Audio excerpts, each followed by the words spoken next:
हरियाणा सरकार ने inter state bus सेवा को लेकर कई राज्यों को सहमति पत्र लिखा है। आपको बता दें कि सरकार ने दिल्ली, यूपी, राजस्थान, पंजाब को सहमति पत्र लिखा। हरियाणा सरकार की ओर से मध्य प्रदेश, उत्तराखंड और यूटी, चंडीगढ़ को लेकर लेटर लिखा गया। लेटर में सरकार ने कई रूटों पर बसों के संचालन का आग्रह किया।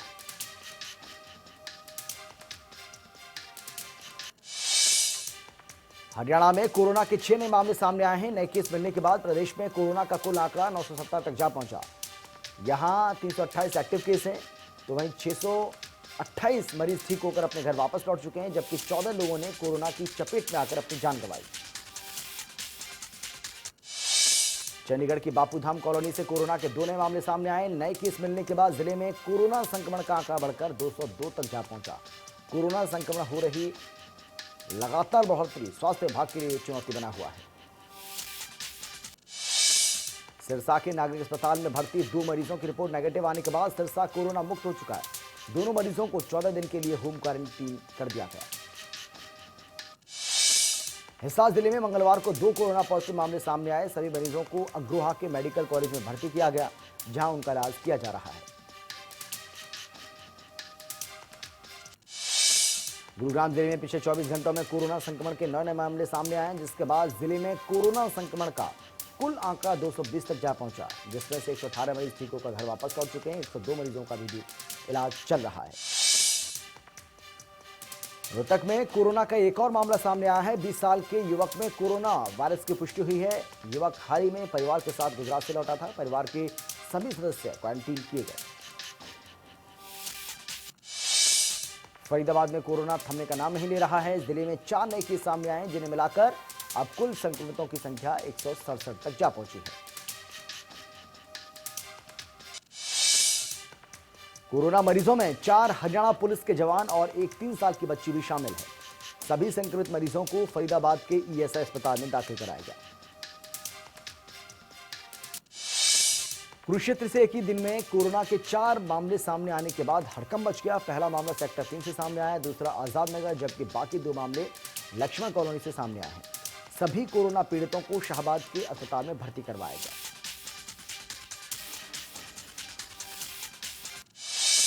पुलिस ने पूरे इलाके को एहतियात के तौर पर सील कर दिया। गौरतलब है कि सेक्टर 3 में संक्रमित मिले व्यक्ति के साथ 2 और लोगों की भी जांच की गई है, जिनकी रिपोर्ट आनी अभी बाकी है। फिलहाल उन्हें होम क्वारंटीन में रखा गया। पलवल के बघोला गांव के कोरोना से संक्रमित एक व्यक्ति ने 7 ही दिन में कोरोना को मात दे दी। आपको बता दें कि इलाज के बाद व्यक्ति स्वस्थ होकर अपने घर लौट गया। ठीक होने के बाद अस्पताल से व्यक्ति को डिस्चार्ज किया गया। हालांकि अभी व्यक्ति होम क्वारंटाइन में रहेगा। गांव पहुंचने पर फूलों की बारिश के साथ उसका स्वागत किया गया।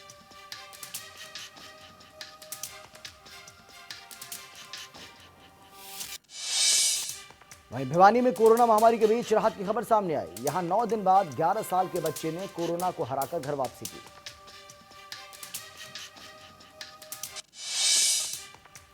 डॉक्टर्स ने बच्चे का हौसला बढ़ाने के साथ ही चॉकलेट, गिफ्ट, गुलदस्ता और हेल्थ के साथ उज्जवल भविष्य की कामना की और पत्र देकर विदा किया।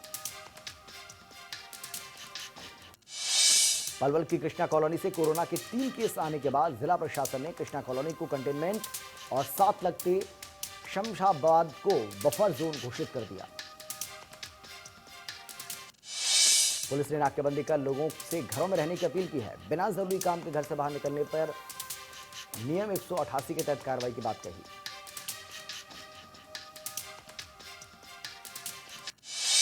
4 मई को डॉक्टर कॉलोनी में 23 मजदूर कोरोना पॉजिटिव आए थे। इलाज के बाद सभी मजदूरों की कोरोना रिपोर्ट नेगेटिव आने पर उन्हें अस्पताल से डिस्चार्ज कर दिया गया। अस्पताल से लौटने के बाद मजदूरों ने प्रशासन से घर भेजे जाने की मांग की है। अंबाला के पन्ना कॉटेज में क्वारंटीन किए गए लोगों ने प्रशासन से घर जाने की गुहार लगाई। साथ ही इलाके में लगाई गई सीलिंग को हटाने के लेकर भी मजदूरों ने हंगामा किया और प्रशासन से जल्द सीलिंग हटाने की मांग की है।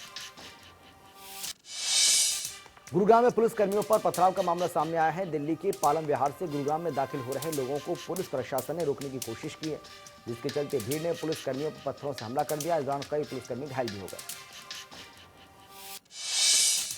खरखौदा में शराब तस्करी मामले में बड़ी कार्रवाई हुई है। खरखौदा थाना प्रभारी संदीप सिंह को सस्पेंड कर दिया गया।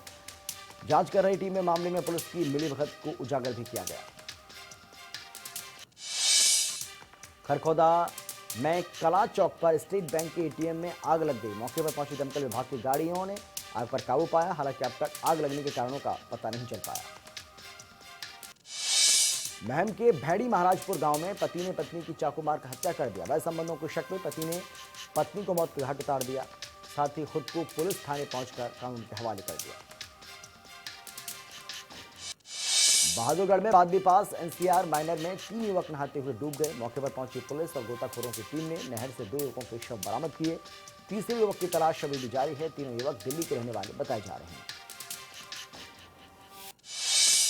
1.5 महीने से लॉकडाउन के चलते रोडवेज की बसें बंद थी। वहीं अब लॉकडाउन 4 शुरू हो गया, जिसके चलते प्रदेश ने कुछ राहत की सांस ली है और अब रूटों पर बस की सुविधा भी शुरू कर दी है।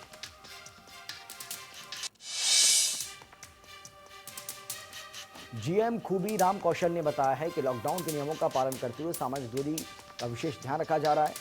कोरोना वायरस से निपटने के लिए प्रशासन ने पुख्ता इंतजाम भी किए हैं।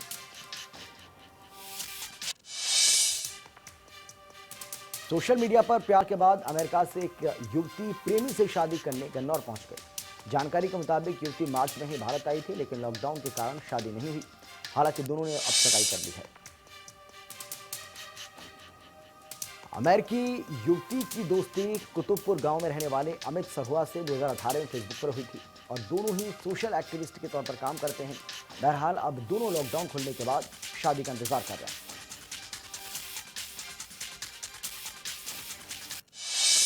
सिरसा में प्राइवेट बैंक में प्रशासन के आदेशों की धज्जियां उड़ाई गई। दरअसल बिना मास्क के ही बैंक अधिकारी और कर्मी काम करते नजर आए, जिसके बाद प्रशासनिक अधिकारियों ने मौके पर पहुंचकर कर्मचारियों का चालान भी काटा।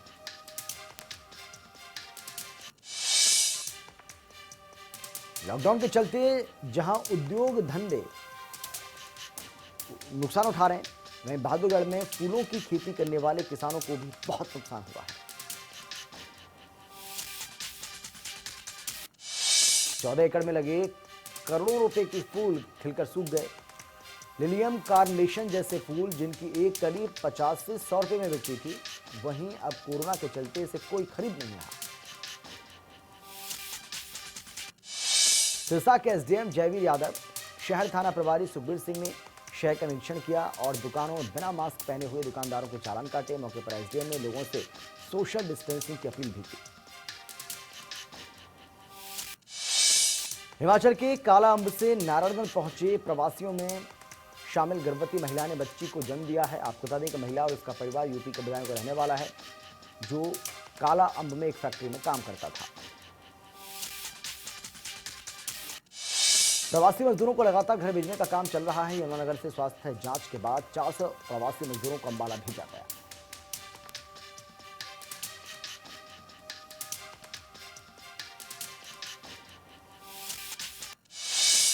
यमुनानगर में मजदूरों को खदेड़ने के मामले पर कांग्रेस नेता अशोक अरोड़ा ने सरकार पर निशाना साधा और कहा कि गरीबों को घर पहुंचाने के बजाय सरकार उन पर लठ बरसा रही है।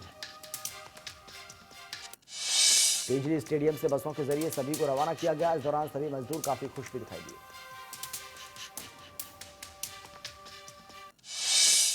चंडीगढ़ के सेक्टर 26 में बापूधाम कॉलोनी में 129 केस सामने आ चुके हैं, जिसके चलते इस इलाके को कंटेनमेंट जोन घोषित किया गया। प्रशासन की ओर से बापूधाम को पूरी तरह से सील कर दिया गया है, जिसके कारण लोग ना तो अंदर जा सकते हैं और ना ही अंदर आ सकते हैं, बाहर आ सकते हैं।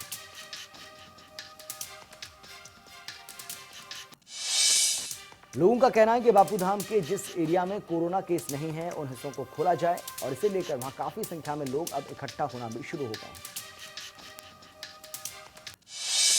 गोहाना के खानपुर मेडिकल कॉलेज में 5 स्टाफ नर्स में कोरोना संक्रमण की पुष्टि हुई है। नर्सों के पॉजिटिव मिलने से मेडिकल कॉलेज में हड़कंप मच गया।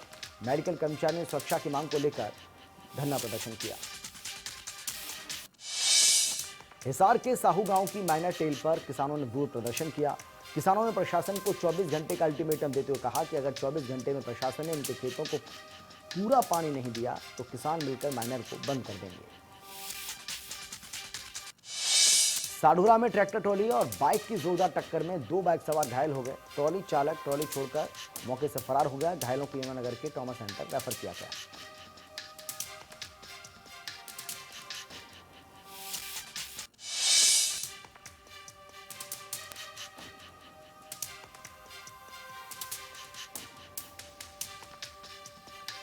पुडरी में एक शख्स की गला रेतकर हत्या का मामला सामने आया है। अब पुलिस इस पूरे मामले की जांच में जुट गई है।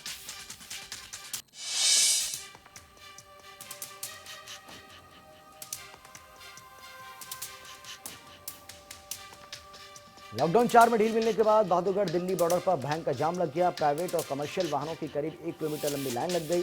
पुलिस लगातार वाहनों की जांच कर रही है। रतिया के बाजारों में सोशल डिस्टेंसिंग की जमकर धज्जियां उड़ाई गई। इस दौरान लोग बिना मास्क के ही नजर आए। इतना ही नहीं, बाजारों में लोग बेवजह घूमते भी दिखे।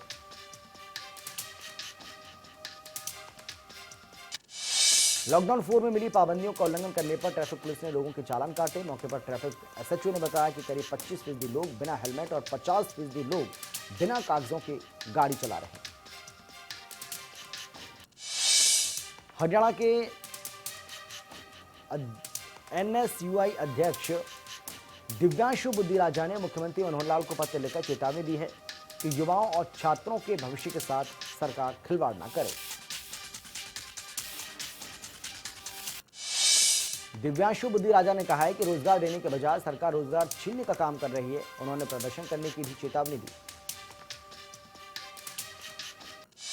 करनाल के निसिंग क्षेत्र में प्लाईवुड व्यापारी के बेटे की हत्या के मामले को पुलिस ने सुलझा लिया। आपको बता दें कि व्यापारी के बेटे का अपहरण कर हत्या कर दी गई थी। पुलिस ने मामले में मोस्ट वांटेड राजेंद्र उर्फ जिंदा को हथियार के साथ गिरफ्तार किया है। राजेंद्र उर्फ जिंदा पर 25 से ज्यादा मामले दर्ज हैं। लॉकडाउन 4 के दूसरे दिन गोहाना सिटी एसएचओ ने खुद पुलिस मुलाजिमों के साथ मिलकर शहर का दौरा किया और इस दौरान शहर में बिना परमिशन दुकान खोलने वालों के खिलाफ कार्रवाई की। कैथल से नाबालिग छात्रा के साथ बलात्कार का मामला सामने आया है। पुलिस को दी शिकायत में छात्रा ने आरोप लगाया कि स्कूल में कार्यरत एक स्टाफ कर्मचारी ने उसके साथ रेप किया। स्कूल में कार्यरत मिड डे मील कर्मचारी और उसके एक रिश्तेदार ने साजिश के तहत स्कूल में छात्रा को बुलाया और उसके साथ रेप किया। महिला पुलिस ने तीनों के खिलाफ मुकदमा दर्ज कर कार्रवाई शुरू कर दी है।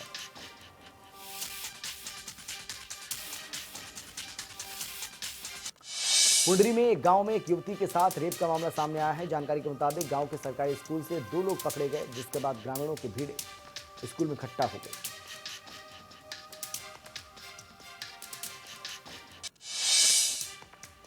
ग्रामीणों ने आरोपियों की जमकर धुनाई की, तो वहीं युवती ने महिला थाने में शिकायत दी है, जिसके आधार पर 3 लोगों के खिलाफ मामला दर्ज हुआ है।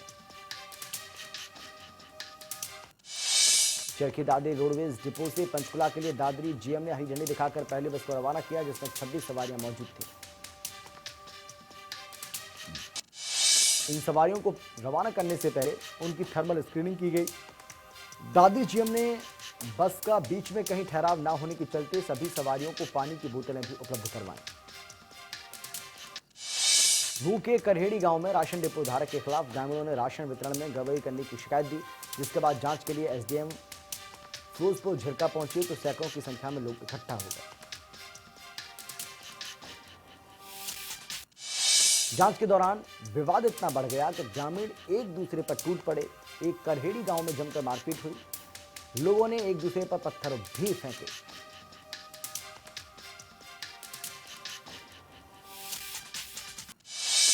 गुरुग्राम में आर्थिक मंदी के चलते एक व्यक्ति ने आत्महत्या कर ली। बताया जा रहा है कि युवक किराए के मकान में रहता था, जहां उसने आत्महत्या की। मृतक के दोस्त ने बताया कि आत्महत्या करने वाले युवक को मकान मालिक किराए के लिए परेशान कर रहा था, जिसके चलते उसने मौत को गले लगा लिया। उकलाना में कुछ दबंगों ने रेलवे स्टेशन पर फायरिंग की है। इस फायरिंग के दौरान आरपीएफ चौकी इंचार्ज की गोली लगने से मौत हो गई। रेलवे स्टेशन पर फायरिंग करने वाले दबंग नशे में थे। पुलिस ने गोली चलाने वालों में एक आरोपी को गिरफ्तार कर लिया।